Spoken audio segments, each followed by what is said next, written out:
So I was bullied for being tall because I was muscular, since I told you I was an athlete. Literally one of the boys, I was wearing a tank top and one of the boys came up to me and he asked me, he was like, "Why are you built like me?" And I was like, why am I built like a boy? Oh my God, are you like transitioning? Right. And then people made fun of me for my eyebrows because they were thick. And so quite honestly, even just to reiterate what I said, it is coming from a place of insecurity on their part. So you really have to take it with a grain of salt, but it is the hardest whenever you are younger. And that is whenever I was most affected by it, because I didn't have the proper coping mechanisms or the perspective to overcome it gracefully in that moment. So as I grew older, I learned that life is about perspective, and you just have to keep on being you, because whenever you get older, those little comments won't matter anymore. As long as you focus on your path and you just have that tunnel vision, nothing can hurt you. How do you deal with negative people or haters, Felix? Well, that's the thing I don't deal with. You don't deal with them? I don't deal with them. You just ignore them? I go up. I don't ignore them. It's more of like I put up this wall of optimism. I put up this wall of, okay, I understand that that's reality, but there's also a route that you can take that'll get you to your goal. So if you're over in this lane, I'm going to stay in this lane and just focus on where I'm going and make sure that I'm not in a negative space. Because when I'm negative, then everything around me is in a disarray. So I don't deal with them. I keep going forward to where I'm supposed to go. Ever bullied when you were younger? Yes. Not because of your red hair. Yes. Really? Okay. Yeah.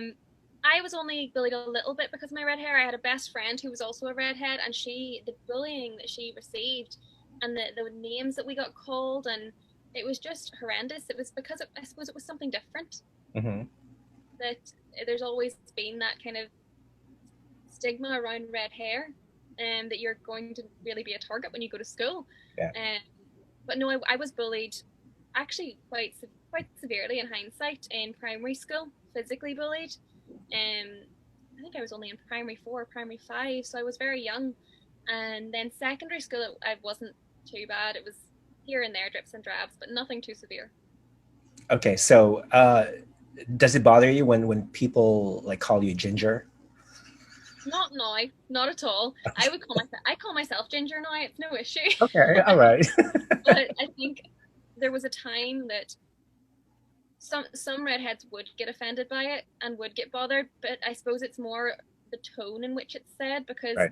a lot of time growing up, it was nearly used and said in a way that it was an insult. Yeah. And only in secondary school, I was like, well, I am. Yeah. So that's like me shouting blonde.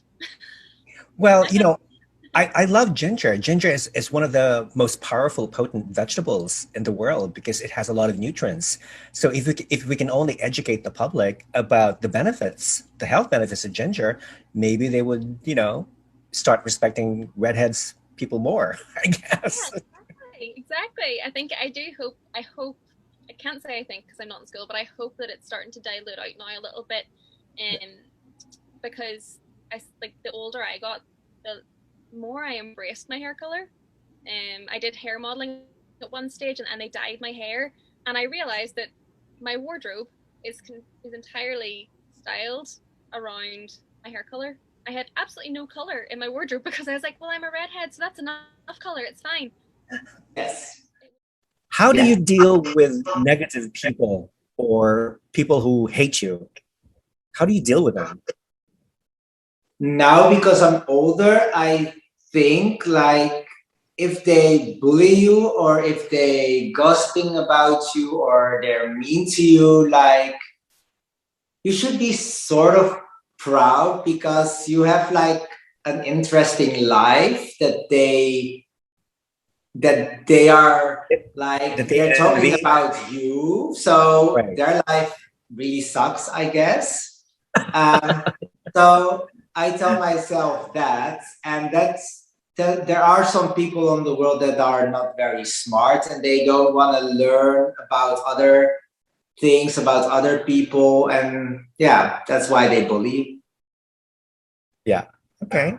I like that. I've never thought about that. Okay. Okay. Now I like it. That's good. Now, have you ever been bullied?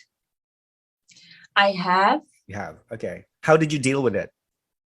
So I noticed that I got bullied because I was really insecure, which made me a very easy target. So it was not even that I was doing something, it was just because I was an easy target. And like I said, people often use power and negative words. It's like violence is not only like physical violence. You can definitely destroy someone mentally by saying really mean stuff. And some people actually feel better, more empowered when they bring someone else down. So that's what happened. And when I realized that I wasn't what someone was telling me that I was, and start to believe in myself, and I was like, why are you doing this? Like, I confronted them, like, this is not true. Why are you telling me this? Then I gained the respect from him. And he was like, oh, I'm sorry, I won't do it again. And then it also didn't happen. It was so weird to me that, like, just believing in myself, having more confidence was the key of getting rid of it. It was so small, yet so big. Mm-hmm. Yeah. Online bullies, trolls, and haters. I mean, frankly, I hate them, but how do you deal with them?